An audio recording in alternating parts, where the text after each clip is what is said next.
하나님의 오늘 우리에게 주신 말씀은 사도행전 14장 19절에서 28절까지의 말씀입니다.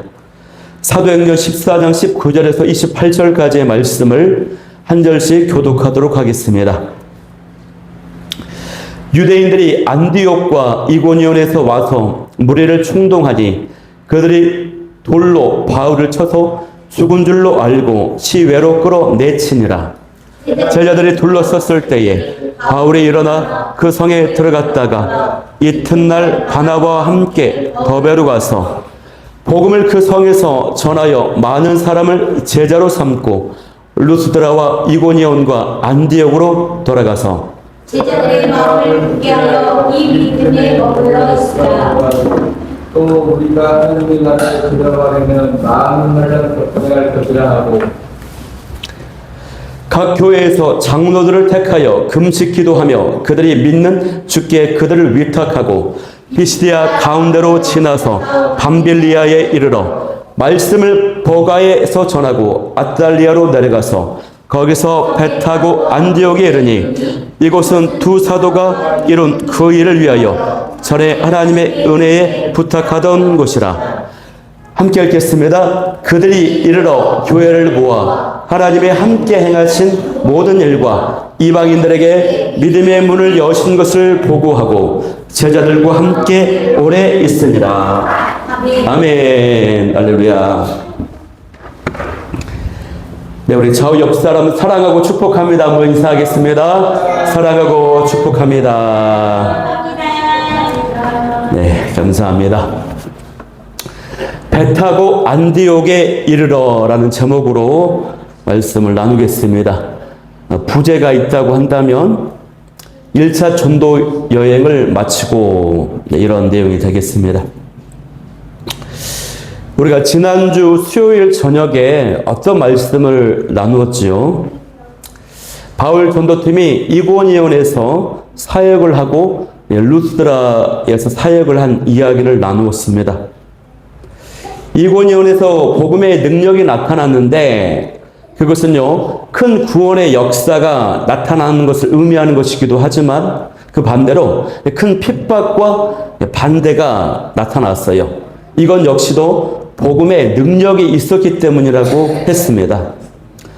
그리고 그렇게 박해를 피해서 간 곳이 루스드라였는데 이것은 우리 입장에서는 우연히 하나님의 선한 우연한 계기로 인도함 받은 것이었지만 그 안에 하나님의 선한 인도하심이 있었다라고 했습니다. 그래서 그곳에서 걷지 못하던 사람을 구원했습니다. 이 때문에 사람들이 바울과 바나바를 신처럼 떠받들려고 했고 바울이 또 그것을 진정시키면서 사역자는 그 어떤 능력과 응답을 나타낼지라도 절대 사사로이 하나님의 영광을 취하면 안 된다고 하는 것을 살펴보았습니다. 예, 기억이 납니까? 네. 오늘 본문은요, 이제 바울 전도팀이 큰 위기가 있었지만 주의 은혜로 잘 극복을 해내고 1차 전도 여행을 성공적으로 마무리하는 내용이에요. 우리가 오늘 말씀을 잘 살펴보면은 신앙생활에서 정말 중요한 것이 환경이나 조건에 있는 것이 아니라 우리가 믿음의 뿌리를 내리고 은혜를 받는 것이라고 하는 것을 발견하게 됩니다. 또 이 땅에 모든 교회와 사역팀들이요, 하나님이 기뻐하시는 교회, 그리고 사역팀이 되려면 어떤 방향으로 어떤 중심을 가지고 가야 하는지를 보여주는 말씀이 여기 들어있어요. 오늘 말씀을 통해서 저와 여러분이 환경을 극복해내는 믿음의 사람이 되기로 결단하길 바라고 또 우리 교회가 하나님의 정말 기뻐하시는 교회로 나아갈 수 있도록 그 방향과 중심을 성경적으로 확립할 수 있는 그런 유익이 있는 이 밤이 되길 소망합니다. 먼저 바울 전도팀이 큰 위기를 만나게 되는데요. 그것은 바울이 돌에 맞아서 죽기 직전까지 갔었다라고 하는 내용이에요. 19절을 보면은 유대인들이 안디옥과 이고니온에서 와서 어디로까지 쫓아온 것입니까? 지금 사도 바울이 루스드라라고 하는 곳에 있는데 이곳까지 쫓아왔어요. 그러면 무엇을 하려고 쫓아온 것입니까? 말씀을 들으려고 사모해서 왔어요? 아니죠. 사도 바울을 죽이려고 쫓아온 것이었습니다. 자, 전도팀 전체를 타겟으로 삼은 것이 아니고 그 중에서 사도 바울 한 사람을 표적 삼아서 죽이려고 온 것이에요. 이 유대인들 입장에서 사도 바울은요, 유대교의 배신자입니다. 그래서 돌로 쳐 죽여야만 하는 것이에요. 자, 이들의 행동은요, 일시적인 행동이 아닙니다. 우연한 행동이 아닙니다. 그들은요, 분명한 종교적인 신념을 가지고 사도 바울을 죽이려고 하는 것입니다. 율법에 따르면 왜 사도 바울이 돌로 쳐 죽여야 되냐?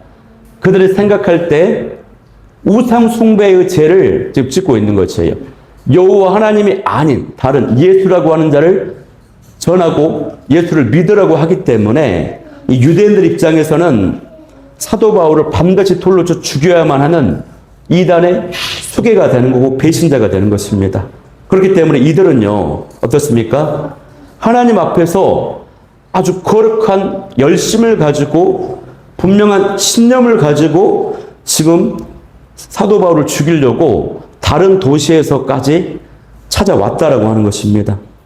우리는 이 유대인들을 그냥 볼 때 광기에 사로잡힌 미친 사람들 혹은 어리석은 사람들로 치부할 수 있지만 이게 그렇게 단순하게 볼 수 있는 것이 아닙니다. 이처럼 잘못된 신념과 사상이요, 이렇게 무섭은 것이라고 하는 것입니다. 여러분, 스데반 집사님도 뭐에 맞아 죽었나요? 돌에 쳐 맞아 순교를 당하셨어요. 돌로 쳐 죽이는 방식, 처형 방식은요, 그 나름의 어떤 절차와 방법이 있어요, 여러분. 신성 모독이라든가 우상 숭배의 죄를 범했을 때 돌로 쳐 죽이는데 바로 죽이는 것이 아니고 증언자가 있어야 됩니다. 증언자. 이 증언자가 먼저 증언을 한 다음에요, 그 죄인을 죽이는 일에 앞장서는데 성 밖으로 가가지고 아주 높은 언덕이나 낭떠러지 그 절벽에 데리고 와요. 그래서 먼저 이 증인이 밀어서 바닥에 떨어뜨리는 것입니다.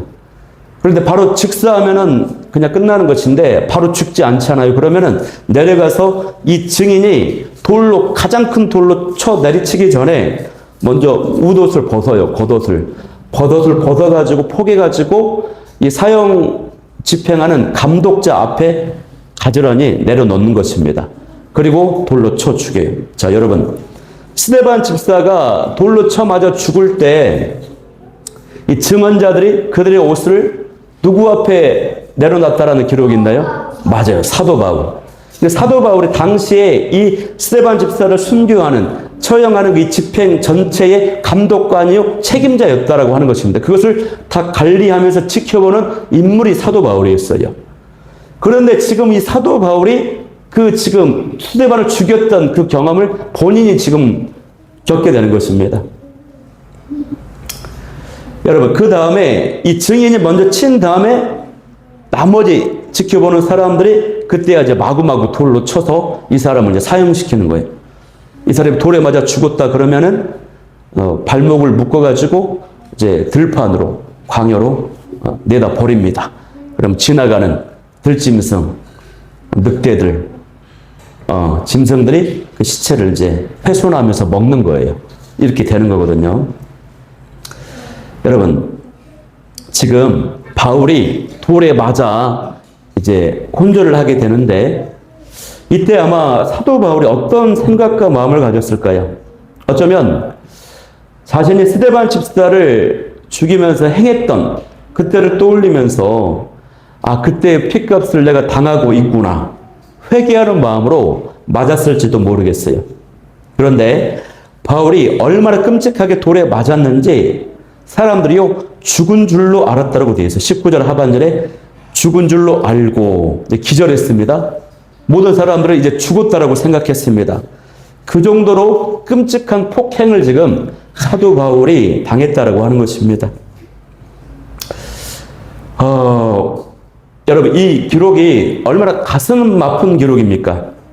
이 기록을요, 어떤 영화나 드라마로 연출을 한다면요, 정말로 눈물 없이는 볼 수 없는 그런 장면이에요, 사실, 이 기록이. 또 함께 했던 그 전도팀은요, 어땠을까요? 그 모습을 숨죽이며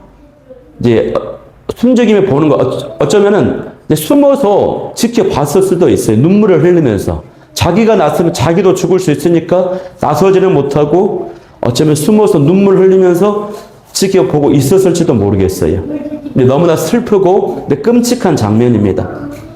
이것은 사역팀으로서는, 전도팀으로서는 엄청난 큰 위기를 만나게 된 것입니다. 그래서 20절 말씀을 보면은 제자들이 이제 걱정이 돼서 사도 바울의 그 시체, 이들도 다 죽었다고 생각을 했어요. 사도 바울의 시체를 수습하러 갔어요. 그런데 이 전도팀들이 다 이제 그 시신 주위로 둘러왔을 때 어때요? 바울이 그냥 일어났어요. 그냥 뿅 하고 일어나 버렸어요. 그리고 다시 어디로 가요? 그 성에, 그 핍박의 현장에 다시 들어가고, 그 다음에는 이튿날 바나바와 함께 더베로 가서 21절에 보면은 그 복음을 또 그 성에서 전하고 많은 사람을 제자로 삼고 여기까지 딱 복귀. 그렇게 기록되어 있죠, 여러분. 그래서 여러분, 우리가 이 19절과 20절 말씀, 또 21절 말씀까지 보면은 이 기록이 사실 우리로서는 충격을 받아야 되는 기록이라고 하는 것입니다. 어떤 면에서 충격을 받습니까? 첫째는 이 큰 사건을요, 성경은 한두 구절로 짧게 그냥 정리해버리고 끝내버린다고 하는 것입니다. 우리의 관심과 성경의 관심이 이렇게 달라요. 우리 같으면 어떤 고난을 당했다 내가, 그러면 그 고난을 막 무용담처럼 막 장황하게 설명하고 디테일을 막 살려서 극적으로 드라마틱하게 얘기하겠죠. 사실 이것이 오늘날의 많은 사람들이 간증하는 방식이에요. 간증을 이렇게 해요. 또 그래야 또 극대화되기 때문에. 그런데 성경의 관심은 거기에 있지 않아요. 사도행전을 기록한 누가의 관심도 거기에 없었어요. 그러니까 누가뿐만이겠습니까? 누가와 동행했던 사도 바울과의 전도팀의 일행의 그 영성과 스피릿과 관심이 거기에 있지 않았다라고 하는 것입니다. 우리가 이 모습을 보면서 이들이 가져야 될 그 영성과 태도를 우리가 갖춰야 되리라 믿고요. 두 번째 충격은 뭐냐면 그 큰 부상을 입었음에도 불구하고 치료를 하거나 회복의 시간을 갖지 않고 이튿날 바로 이 복음을 전하러 갔다라고 하는 것입니다. 이것도 놀라운데 마지막 세 번째 충격이 있습니다. 복음을 전하러 간 장소가 바로 어제 폭행을 당했던 그 끔찍한 현장, 트라우마의 현장, 아직도 자신들을 폭행했던 그 유대인들이 남아있을 수 있는 그 현장으로 가서 복음을 전했다라고 하는 것이 여러분 우리에게 충격을 줍니까 안 줍니까? 사실 굉장히 충격을 주는 것이에요. 우리가 일반적 상식으로 이 상황이 이해가 됩니까 안 됩니까? 이해가 안 되는 것입니다, 여러분. 근데 왜 이해가 안 되는 줄 아세요? 우리의 생각과 판단을 함에 있어서 하나님의 은혜, 하나님의 능력, 하나님의 살아계심을 빼버리니까 우리의 일반 상식으로는 이해가 안 되는 것이에요. 이것은 이제 인간의 상식과 의지로 할 수 있는 일이 아닙니다. 살아계신 하나님, 살아계신 성령님, 예수님의 그 능력과 은혜, 이것 때문에 이것이 가능한 일이라고 하는 것입니다. 사도 바울이 기절한 가운데서도 다행히 벌떡 일어날 수 있었던 것도 하나님의 보호하심 때문이었고, 사도 바울이 물러서지 않고 포기하지 않고 계속 복음을 전하러 나갔던 이유도 그 고난보다도 더 크신 예수님의 그 은혜와 능력, 그 역사하심이 더 컸기 때문에 사도 바울이 그렇게 할 수 있었다라고 하는 것이에요. 그렇기 때문에 우리가 여기서 한 가지 결론을 내릴 수가 있어요. 그것은 뭐냐면요, 환경과 조건만 보면 할 수 있는 사항이 아니에요. 하나님의 능력이 있고 은혜가 임하고 있으면 할 수 있어요. 그렇기 때문에 우리의 신앙생활도 마찬가지라고 하는 것입니다. 우리의 신앙생활도 환경과 조건에 달려있는 것이 아니라 믿음에 달려있고 은혜 받음에 달려있다라고 하는 것입니다. 우리는 환경과 조건을 탓하지만 진짜 문제는 믿음이 부족한 것이 문제고 내게 은혜가 떨어졌다라고 하는 거, 하나님의 능력이 약해졌다라고 하는 것이 문제라고 하는 것입니다. 환경과 조건을 무시하는 것은 아닙니다. 그것도 중요합니다. 그러나 그보다도 더 중요한 본질은 바로 여러분 우리 안에 있는 믿음, 그 능력, 은혜가 임하고 있는가, 이것이 중요한 것이에요. 술집에서 일하던 두 명의 여인이 있었어요. 어느 날 이 두 여인이 예수님을 믿고 술집을 일을 그만뒀습니다. 그런데 얼마 지나지 않아서 한 여인은 옛 생활로, 술집 생활로 돌아가 버렸어요. 그러자 주변 사람들은 이렇게 말했습니다. 술집 근처에 살아서 그렇다. 환경이 문제다. 어쩔 수 없다. 그런데 다른 여인은요, 똑같은 동네, 똑같은 환경에서 살았지만 술집 생활로, 옛 생활로 돌아가지 않았어요. 신앙 생활에서 승리했어요. 왜 그렇습니까? 환경도 중요한 요소가 되지만 그보다 더 큰 것이 자신이 그 여인 안에 믿음이 뿌리 내렸기 때문에, 하나님의 은혜와 능력이 임하고 있었기 때문에 여러분 과거의 모습으로 돌아가지 않았다라고 하는 사실입니다. 제가 어느 날 어떤 영상을 보는데, 유튜브 영상을 보는데, 어떤 이름만 대도 여러분 아는 교회요. 엄청난 초대형 교회가요. 부활절 예배를 드리는데, 야, 이 전 성도님들이 예배당에 앉아있는 모든 성도들이 부활절 예배 때 칸타타 찬양을 하더라고요. 아마 몇천 명, 아마 1만 명도 넘었을지도 몰라요. 그 모든 성도들이 그 자리에 앉아가지고 칸타타 찬양을 하는데, 그 오랜 시간의 찬양, 똑같은 복장과 엄청난 훈련과 연습이 된 상태에서 절도 있는 모습으로 하나님께 영광 돌리는 모습을 보고 제가 조금 충격을 받았어요. 이야, 이게 어떻게 가능하냐? 어떻게 저 많은 성도들이 저렇게 할 수 있을까? 그런데 제가 그때 깨달았어요. 아, 은혜 받으면 할 수 있구나. 저 모든 성도들이 은혜를 받으니까 저렇게 할 수 있구나라고 하는 생각이 들었어요. 여러분, 어떤 환경과 조건에 있을지라도요, 은혜가 임하고 우리의 믿음이 뿌리 내리면 그 무엇이라도 감당할 수 있습니다. 또 그 누구라도 변화가 될 수 있어요, 여러분. 그래서 신앙생활은 은혜 받는 일에 집중해야 돼요. 이 사도 바울의 전도팀이 진짜 훌륭했던 점은 그 자체로 있었던 것이 아니라 하나님의 은혜와 능력과 도우심이 넘치게 임하였고 그게 지속이 되었다라고 하는 것입니다. 그래서 이 전도팀이 엄청난 위대한 사역을 할 수 있었다라고 하는 것이에요. 그렇기 때문에 여러분, 저와 여러분도 우리의 한계를 제한시키지 않기를 소망합니다. 저와 여러분도요, 성령님의 그 능력과 은혜가 지속적으로 임하고 넘치도록 임하게 된다면 영적 거장들이 될 수 있습니다. 요한이도 요셉이도 영적 뭐가 될 수 있다? 거장이 될 수 있어요, 여러분. 하나님이 넘치는 은혜, 능력, 그것을 사모하면서 간절히 기도하면서 가야 돼요. 하나님, 나는 지금 나의 영적 상태에 만족할 수 없습니다. 내 지금 믿음의 상태에 만족할 수 없습니다. 은혜를 넘치도록 부어 주시옵소서. 더 큰 믿음 주셔서 놀랍게 사용하여 주옵소서라고 기도할 수 있는 이 밤이 되길 소망합니다. 오늘 이 돌에 쳐 맞아서 일어나가지고 다시 복음 전도 현장으로 갔던 그 사도 바울의 모습을 보면서 우리가 이 메시지를 붙잡아야 돼요. 그냥 입 딱 벌리고 와, 사도 바울 대단하다, 와, 정말 위대하다, 그렇게 생각하면 안 돼요. 도전받아야 될 줄 믿습니다. 자, 바울이 폭행을 당한 이후에요, 바로 들어가고 온 곳은 더베라고 하는 곳입니다. 제가 지도를 좀 보여드릴게요. 오늘 말씀은 1차 전도 여행이 이제 끝나는 내용이거든요. 자, 지도를 보시면 잘 보이나요? 자, 루스드라, 7번 루스드라에서 사도 바울이 어디로 갔습니까? 오른쪽 더베로 갔어요. 자, 그런데 더베 찾으셨나요? 네. 예.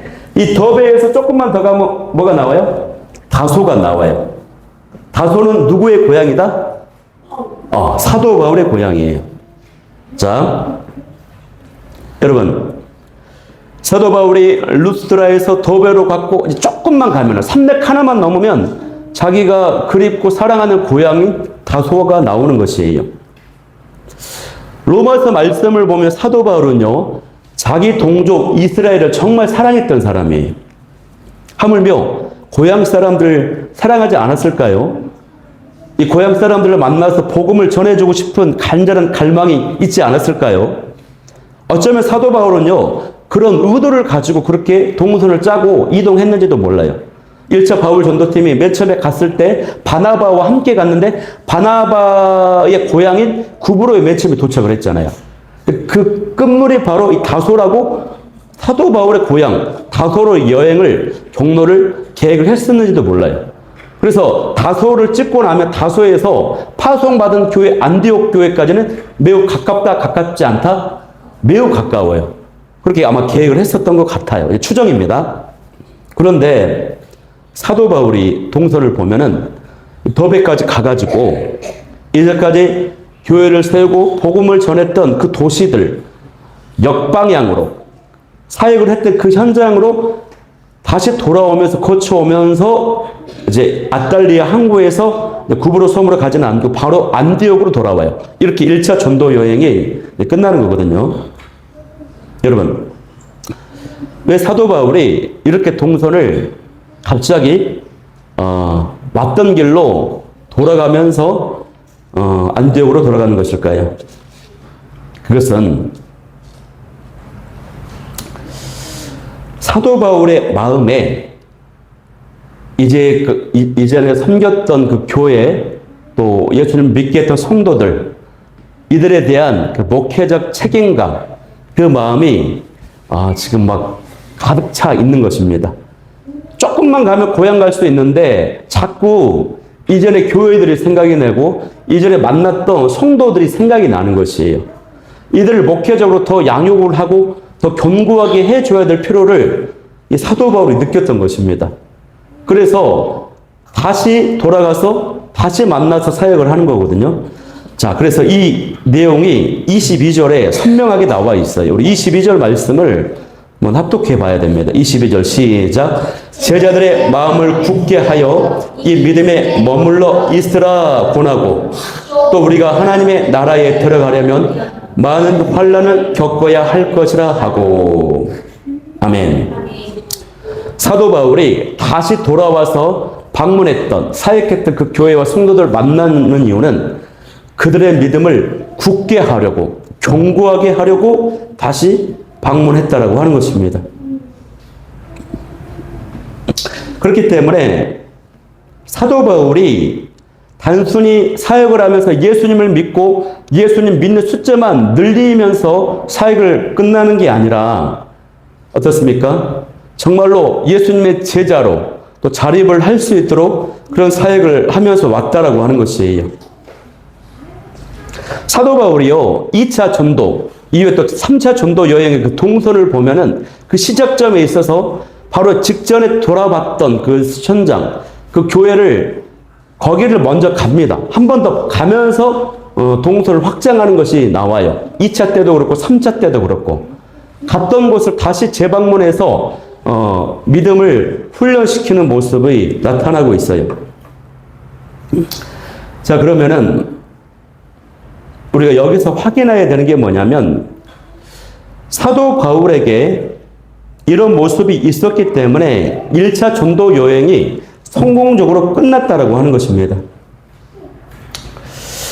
새로운 회심자들과 이 교회를 한번 세웠다고 해서 끝나는 것이 아니거든요. 많은 시험과 유혹이 있기 때문에 지도자가 다시 한번 훈련을 시켜주면서 견고하게 해야 돼요. 그래서 선교사님들이 선교지에서 성공적인 선교라고 결정을 내리려면은 그 기준이 뭐냐면 그 선교지가 현지인들 스스로 자립을 할 수 있느냐 하는 것입니다. 자립을 할 수 있느냐 없느냐 이것을 보고 선교 사역이 성공적이었다, 그렇지 못했다라고 평가를 하거든요. 어떤 선교사가 아무리 크게 많은 사람들을 모여놓고 큰 사역을 펼쳤어도 그 선교사가 떠남과 동시에 그 교회가 사라져버리고 흩어져 버렸다, 무너져 버렸다, 그러면 그것은 성공적인 사역이라고 볼 수가 없어요. 사도 바울은 그것을 알았어요. 그래서 다시 현지인들이 자립할 수 있도록 견고하게 세워질 수 있도록 재방문해서 사역을 합니다. 그래서 이 중요한 재방문 사역을 놓치지 않았기 때문에 1차 전도 여행이 성공적으로 마무리되었다라고 볼 수가 있는 것이에요. 자, 그러면 바울 전도팀이 재방문을 해서 어떤 사역을 했을까요? 본문에 그 내용이 이제 두 가지가 나와 있거든요. 우리가 이것을 보면서 우리 교회도 이렇게 가야 된다라고 하는 그 방향을 잡아야 되는 것이. 첫 번째는요, 말씀 양육입니다. 말씀 양육. 자, 앞서 읽은 22절의 내용을 보면은 제자들의 마음을 굳게 했고 이 믿음에 머물러 있으라 권했고 또 하나님 나라에 들어가려면 많은 환난을 겪어야 할 것이다 라고 얘기했어요. 이 말씀 양육 훈련 이 안에 세 가지 요소가 지금 들어있어요. 첫 번째가 제자들의 마음을 굳건하게 만들었다. 굳게 하여 라고 하는 것입니다. 즉, 이 성도들의 흔들리는 마음을 굳게 붙잡아 주었다라고 하는 것입니다. 이것은 그만큼 당시의 현장이, 당시 문화적 상황이 핍박이 많았다라고 하는 것을 보여주는 것이에요. 사도 바울의 그 양육은요, 단순히 어떤 지식이나 교리를 심어주는 것이 아니었습니다. 무엇이었습니까? 당시 핍박으로 인해서 두려움과 불안 가운데 있었던, 공포에 떨고 있었던 이 성도들의 그 마음, 그 내면을 단단하게 붙잡아주는 그 양육훈련을 했다라고 하는 것입니다. 오늘날 이런 사역이 필요합니다. 오늘날 이런 마음을 강하게 해주고 치유해주고 그 마음을 견고하게 세우는, 회복시켜주는 이 사역이 지금 오늘날 필요해요. 오늘날 한국교회 성도들이 말씀, 지식, 성경에 대한 지식이 많아지고 증가된 것은 분명한 사실이에요. 그러나 영향력이 나타나지 않습니다. 위기를 만나면 실족하고 쉽게 넘어집니다. 또 갈급함이 채워지지 않아요. 마음의 갈급함이 채워지지 않아요. 지식은 점점 많아지는데. 여러분, 우리 교회도 이런 사역을 해야 됩니다. 초신자 전도도 중요하지만 당연히 해야죠. 그거는 필수로. 그러나 신앙을 쉬고 있는 분, 또 교회를 가지 않는 가나운 성도들, 우리 교회가 새 가나운 교회인데 가나운 성도들을 다시 회복시키는 사역, 또 갈급함이 있는 분들, 이런 분들의 마음을 다시 회복시키고 살아나도록 그 마음을 굳건하게 견고하게 잡아야 된다고 하는 사실입니다. 우리 교회가 이 사역을 할 수 있도록 여러분 기도와 마음을 모아줄 수 있기를 축복합니다. 두 번째 내용은 뭐냐면 말씀 양육 훈련의 그 두 번째 내용은 믿음에 머물러 있으라 그랬어요. 여기에는 어떤 게 키워드냐면 머물러 있으라라고 하는 것입니다. 즉 지속적으로 이루어져야 된다는 것입니다. 예수님 믿고 구원받은 것을 이례적 사건에 만족하지 말고 계속 믿음 안에 머무를 수 있도록 어떻게 해요? 일종의 영적 훈련, 영적인 생활 습관을 만들라는 것이에요. 성도들끼리 자주 모이기에 힘쓰고 지속적으로 말씀 생활과 기도 생활, 예배 생활 이런 것들을 감당할 수 있도록 일상의 영적인 루틴을 만들라, 지속적인 어떤 환경을 만들라, 믿음에 머물라 이 말이에요. 예수님 믿음이 이례적인 사건으로 끝나면 안 된다는 것입니다. 저도 요즘에 이제 기도하면서 매일 우리 교회가 지속적으로 할 수 있는 영적인 루틴, 은혜로운 것이 뭐가 있을까 이제 고민을 막 하고 있거든요. 최근에 이제 한 가지 어떤 활동을 제가 이제 감동을 받았어요. 준비를 지금 하고 있습니다. 제가 이제 꽂혔어요. 소위 꽂혔는데 제가 먼저 한번 해보고 임상 실험을 내가 먼저 해보고 정말 효과적이다. 그러면 이제 적용을 하려고 합니다. 궁금하죠? 뭔가 그게? 네. 궁금하면 500원. 그래서 제가 한번 해보고 해서 강력한 효율적인 임팩트 있는 그런 하려고 합니다. 기도해 주시기 바랍니다.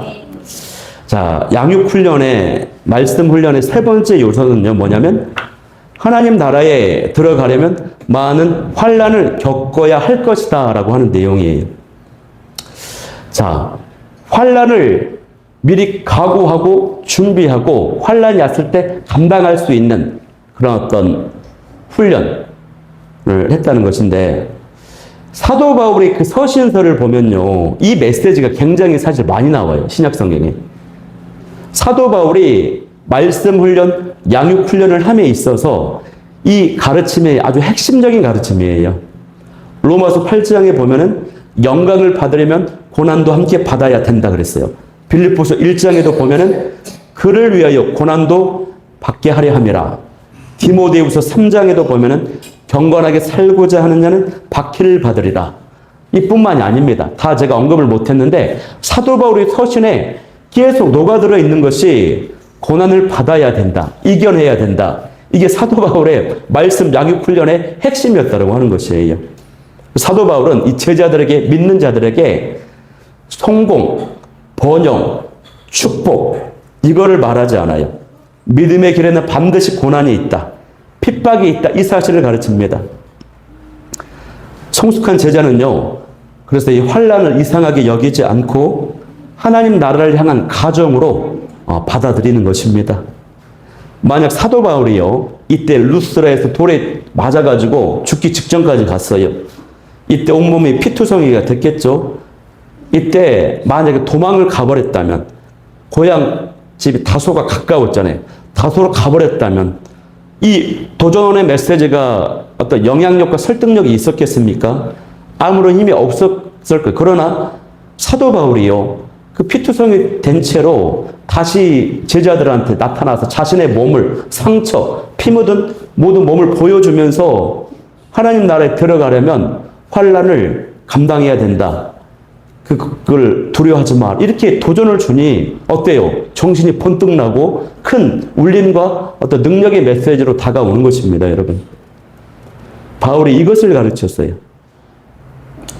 제가 예전에 어떤 분한테 예화를 들은 적이 있는데, 지하교회, 중국의 지하교회에서 어떤 목사님이 신학생들을 막 훈련을 가르쳐요. 동굴 같은 데서 촛불 켜놓고 막 말씀 훈련을 막 가르쳐요. 그런데 한 15명 정도 앉아가지고 이제 훈련을 듣는데 그 말씀 훈련이 막 3시간, 4시간만 지나가니까 듣는 청강생들이 피곤해요, 안 피곤해요? 잠이 오고 피곤하고 막 졸졸 하는 거예요. 그 모습을 보고 이 목사님이, 최고 리더십 되시는 목사님이 강의를 딱 중단하고 이제 교탁 옆에 딱 나와가지고 자신이 감옥에 가가지고 고문을 당한 이야기를 해주는 거예요. 고문을. 그 공안들이 자기에게 기마 자세를 딱 하는 기마 자세를 시켜요. 바닥에다가 이따만한 엄청 큰 대못을 중앙에 달아놓고 이제 일어서면은 위에서 몽둥이를 내려치고 주저앉으면은 이제 바닥에 큰 대못이 이제 있어요. 그것이 이제 몸을 찌르게 되죠. 몇 시간 동안 이 기마 자세로 고문을 당하는 거예요. 그 이야기를 이제 신학생들한테 딱 해주니까 그 말 듣고 정신을 번뜩 내면서 이제 잠을 다 깼다. 이런 얘기가 있습니다. 아멘. 네. 여러분, 이처럼 사도 바울의 이 제자 훈련은 믿음을 견고하게 해주고 지속적으로 신앙생활을 하게 하고 고난을 이기도록 하는 그 영성을 키우는데 사도 바울의 그 제자 훈련, 말씀 훈련의 목적이 있었다라고 하는 것이, 제자 훈련의 핵심이, 사도 바울의 제자 훈련의 핵심은 성공과 번역과 기복이 아니었습니다. 축복이 있지 않았어요. 이것이 오늘날 우리가 추구해야 되는 건강한 제자 훈련이 되어야 될 줄 믿습니다.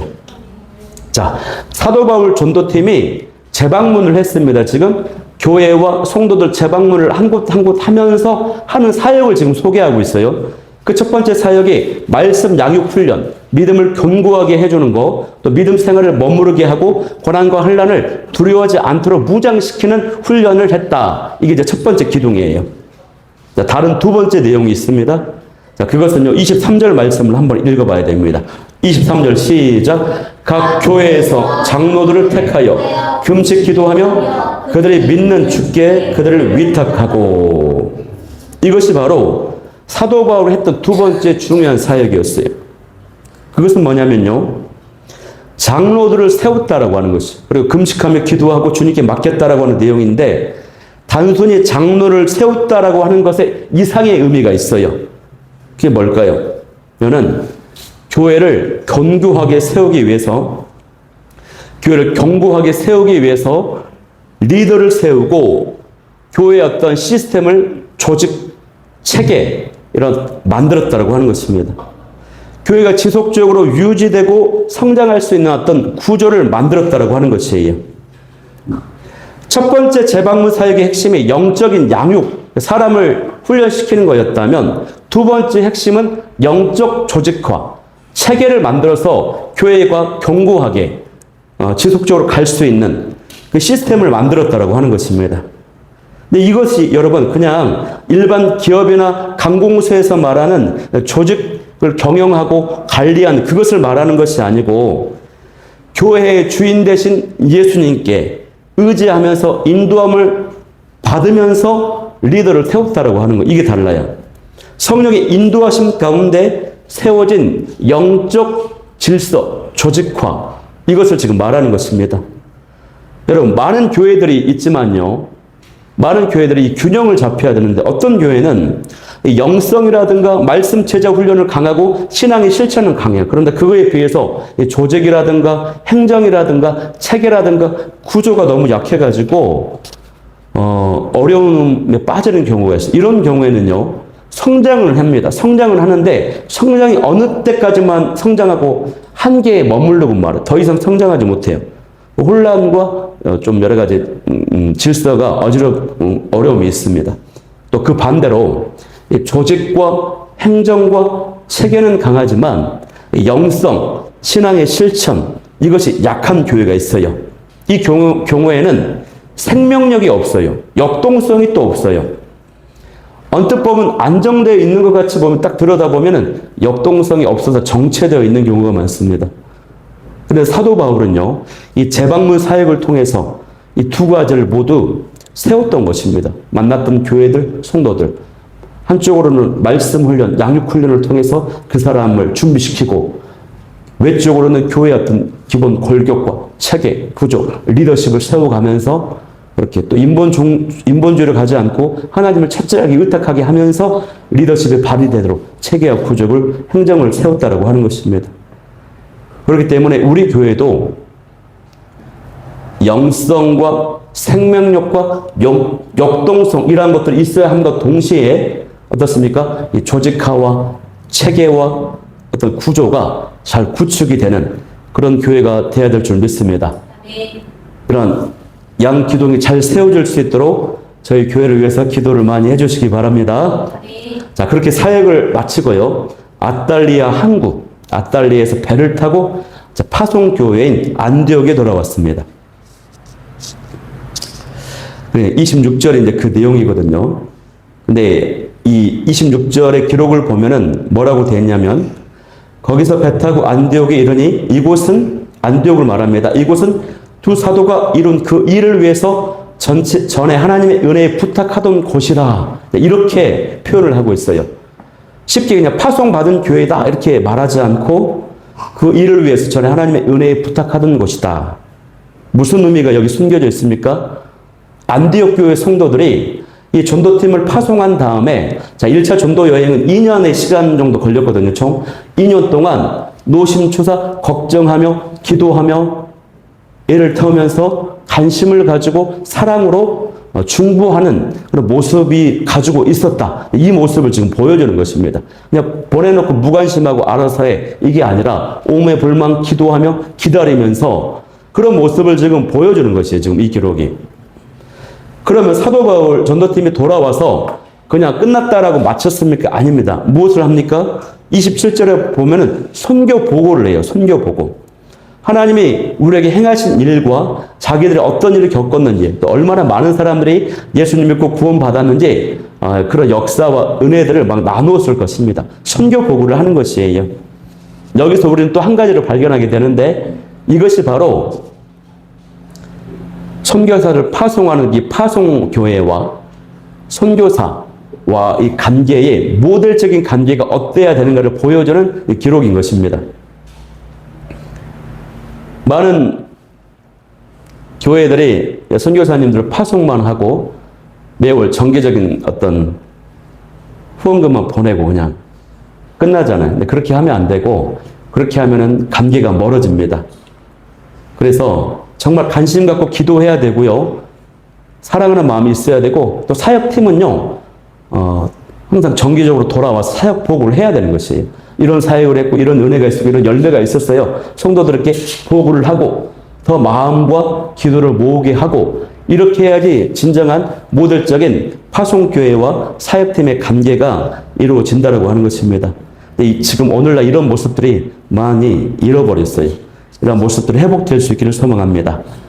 그렇게 해서 28절 어떻게 마무리됩니까? 1차 전도여행 한번 읽어봅니다. 시작. 제자들과 함께 오래 있으니라. 할렐루야. 이것은 바울 전도팀이 이제 충분한 쉼의 시간, 휴식의 시간을 가졌다라고 하는 것입니다. 주경학자들, 성경학자들은요, 이 오래 있었다라고 하는 시간이 어느 정도냐? 한 1년 정도, 1년 내외의 시간을 보냈을 것이다. 단순한 휴식이 아니에요. 전쟁터 같은 그 선교 현장에서 돌아왔던 사역자들이 공동체 안에서 교제하고 격려받고 또 위로하고 또 다음 사역, 2차 전도 사역을 또 준비하고 재정비하는 그런 시간, 몸도 좀 치료하고 회복하는 그런 시간을 가졌다고 하는 것입니다. 사도 바울이요, 끊임없이 달려가는 어떤 그런 불도저와 같은 사람이었지만요, 하나님께서는 그런 사도 바울에게도 어떻습니까? 안디옥 교회 안에서 회복의 시간, 쉼의 시간을 허락해 주시는 것이 사도 바울에게 그런 시간이 필요했던 것입니다, 여러분. 쉼의 시간이 필요합니다. 우리 집사님들 얼마나 치열하게 살아가고 계십니까? 때로는 특정 시간을 떼서 좀 쉼의 시간을 갖길 바랍니다. 오늘날 목회자도 성도들도요, 쉼이 필요한 거 매우 중요한 원리라고 하는 것입니다. 영적 회복의 시간이 저와 여러분에게 반드시 필요합니다. 주의 은혜가 있기를 축복합니다. 이렇게 해서 1차 전도 여행이 성공적으로 마무리가 되었습니다. 오늘 우리가 이 말씀 붙잡고 기도하기를 원하는 것은 첫 번째, 우리가 환경과 이 조건을 뛰어넘는 큰 믿음과 그 넘치는 은혜를 하나님 부어주셔서 내가 놀랍게 쓰임받을 수 있도록, 하나님 내가 쓰임받기를 원하는데 지금 주신 그 은혜로는 안 됩니다, 주님. 폭포수처럼 강력하게 넘치도록 주셔가지고 쓰임받게 해달라고 기도하길 바라고요. 두 번째는 하나님 우리 교회가 지금은 규모도 작고 연약함이 있습니다. 그러나 양육훈련의 그 영성과 함께 이 조직과 체계가 겸비되어서 건강한 교회로 쓰임받게 도와달라고 교회를 기도하고, 세 번째는 저와 여러분이 아름다운 동역을 이루어가고 또 영적인 회복의 은혜가 있도록 그런 동역의 은혜, 쉼의 은혜를 허락하여 달라고 이 기도 제목 가지고 우리 찬양하며 나아가도록 하겠습니다.